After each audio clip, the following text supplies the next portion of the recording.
जय गुरुदेव। आकृति देखकर मनुष्य की पहचान, श्री राम शर्मा आचार्य लिखित इसके 5वें भाग में आपका स्वागत है। आज के भाग में हम देखेंगे कान, मस्तक, गाल, कंधे, इनको देखकर मनुष्य की पहचान कैसे की जा सकती है। तो चलिए शुरुआत करते हैं कान से। आकृति विद्या के आचार्यों का मत है कि मध्यम आकार के छोटे छेद वाले सुंदर सुडौल आकार के कान बहुत शुभ है।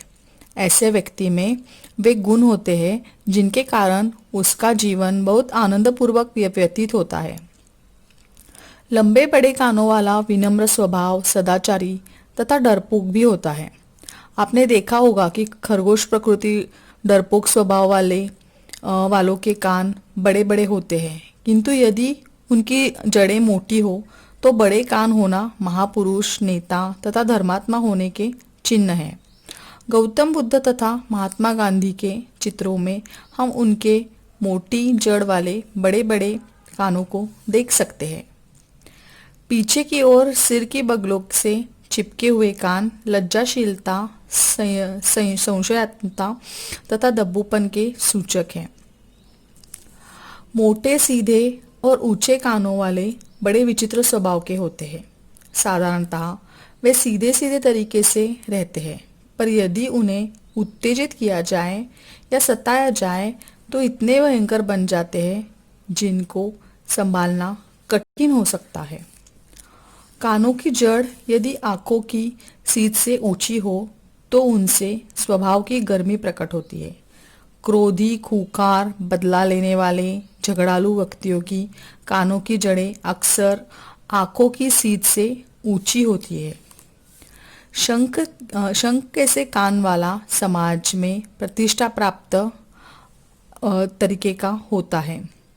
जिसके कानों पर बड़े बड़े बाल हो वह बड़ी उम्र वाला होता है।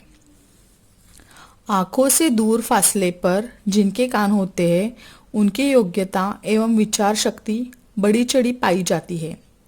जिनके कान कनपटी के समीप हो वे उदासीन, वैरागी स्वभाव के होते हैं। कामों में उनका मन कम लगता है और एकांत सेवन की इच्छा किया करते हैं वे ऐसे प्रकार के लोग। कानों के छेद पतले होना बहुत शुभ है। ऐसे मनुष्य जहाँ रहते हैं वहाँ सदा आनंद मंगल बना रहता है। अधिक चौड़े छेद वाले कान ऐसे लोगों के होते हैं आपके लिए तथा दूसरों के लिए कुछ न कुछ बखेड़ा खड़ा किया करते हैं। बाहर से देखने पर जो छेद बहुत दूर तक दिखाई पड़ते हैं, अर्थात जो छेद सीधे होते हैं, वे बड़े परिश्रमी तथा शारीरिक दृष्टि से मजबूत होते हैं।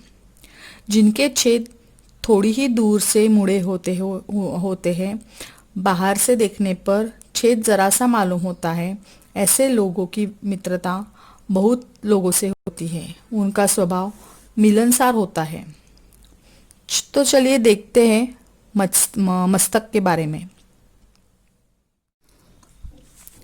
मस्तक मस्तिष्क में असंख्य मानसिक शक्तियों का निवास है।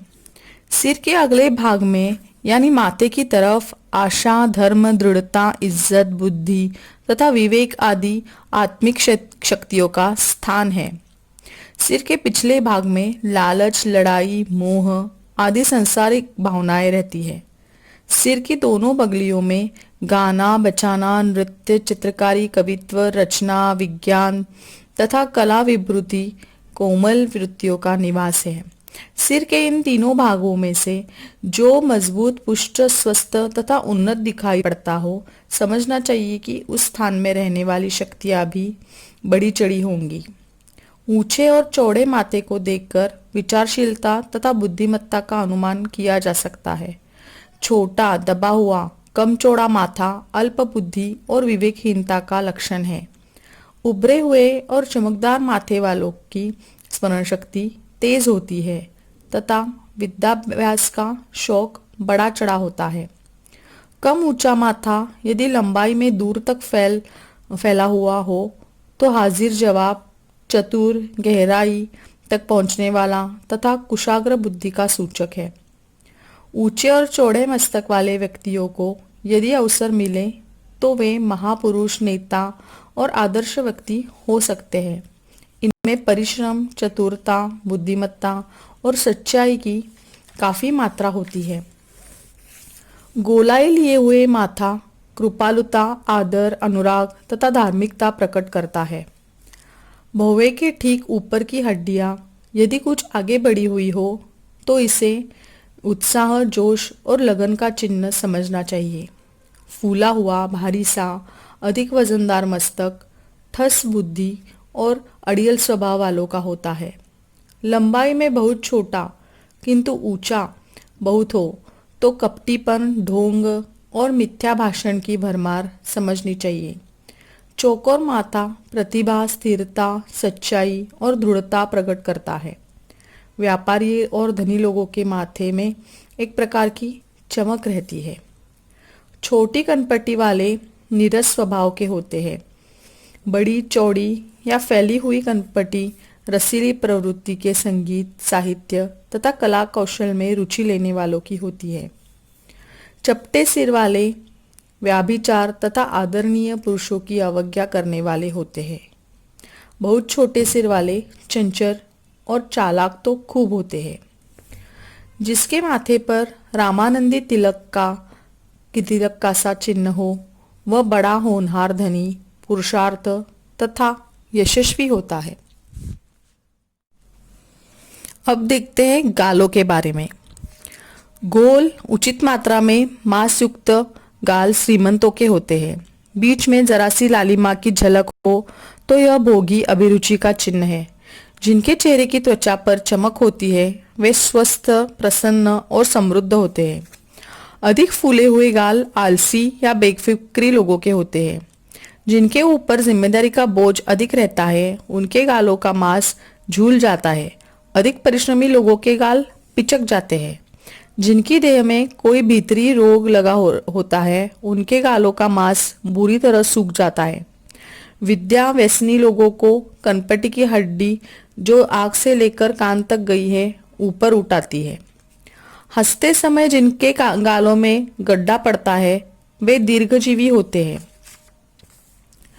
मुस्कुराने में जिनके गालों पर ऊपर से नीचे की ओर रेखाएं पड़ती है वे सफल व्यापारी होते हैं। हंसी में जिनके गाल किसी एक स्थान पर अधिक फूल जाते हैं वे परनिंदक, चुगलखोर तथा छिद्रान्वेषी देखे जाते हैं।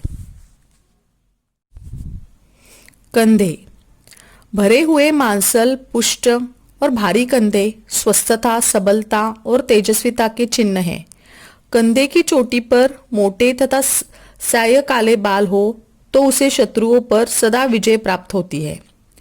पर यही बाल यदि मुलायम, थोड़े फीके रंग के हो तो चतुरता के चिन्ह है।